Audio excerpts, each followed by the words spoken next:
Hello and welcome to this new version of YAG. It's version 0.17 and it's an evolution of the controls in YAG. So it's not that visually spectacular, but it's actually a very important release. So we've got three new features, all related to the controls. First, the 3D mouse cursor is now displaying its own state. As a reminder, because I know this is a source of confusion for some people, there are two possible behaviors for that cursor, crawling and flying. When crawling, the cursor will stick to the ground, and this is indicated by a legged icon in the HUD. And when flying, the cursor will ignore the ground and maintain its altitude, and this is indicated in the winged cursor, in the winged icon in the HUD here. The novelty here is that this information is now also shown directly on the cursor itself. The crawling mode is the same good old single sphere that you see now, but when flying, a small orbiting satellite is added to the sphere to indicate the flying state. The rest works exactly as previously, nothing has changed. We still go between both by pressing X or C. And YAG can, of course, still change that automatically depending on the context. So if we select a crawling pawn, the cursor will automatically go in crawling mode. And if we select a flying pawn, the cursor will automatically go in flying mode. And of course, you can change that as you will using the X and C keys. So no big change here, just a visual addition to the 3D cursor, hoping it will help reducing the confusion caused by that mechanism. Next, I rewrote most of the code related to possession, and I found a way to allow possession and selection to work simultaneously. So it's now possible to select a possessed pawn. So I'm going to possess the Medusa here, as you can see.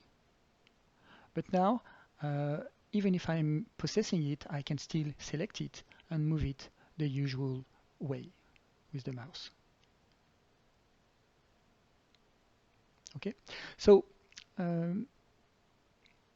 it's probably not that useful for the player possessing the pawn, but it's a game changer for the dungeon master, because previously it was impossible to select a possessed pawn, and that could be both very confusing and frustrating for the dungeon master not to be able to select a pawn, and sometimes not even knowing why. So now the DM gets their power back, and they can control anything they see, possessed or not, which is cool. Finally, I revised a lot of the code behind the controls and the cameras, and as a result, the controls got a very important overhaul. In fact, this is such an important change that I remade a full new tutorial video explaining everything from scratch, so I really encourage you to watch this one. So in this video, I'm not going to dive into the details, but I'll quickly review the differences between the old and new version, so people who already know YAG don't get too lost. The whole starting point was the realization that the first and third person view modes seem to create a lot of confusion for a lot of people. This is generally the sign that something is seriously off. So that made me think a lot, and I tried to remove that mechanism, and one step leading to the next, I ended up rewriting pretty much the whole mechanism.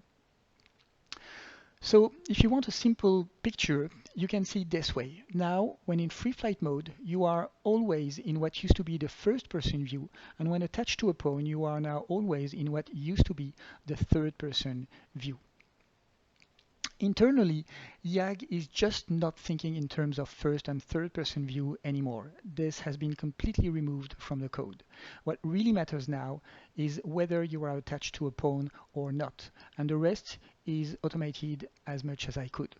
So when in free flight mode, do not try to zoom or unzoom, it's not possible anymore. You can only change your speed, which is indicated here in the speedometer in the HUD. And when attached to a pawn, you can basically only zoom or unzoom now, which is now indicated by the zoom distance here in the HUD. You can choose any view you want, as previously, of course. And the third and first person views are only special cases.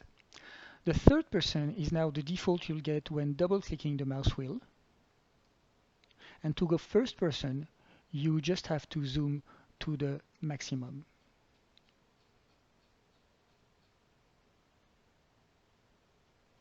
Okay? And that's it.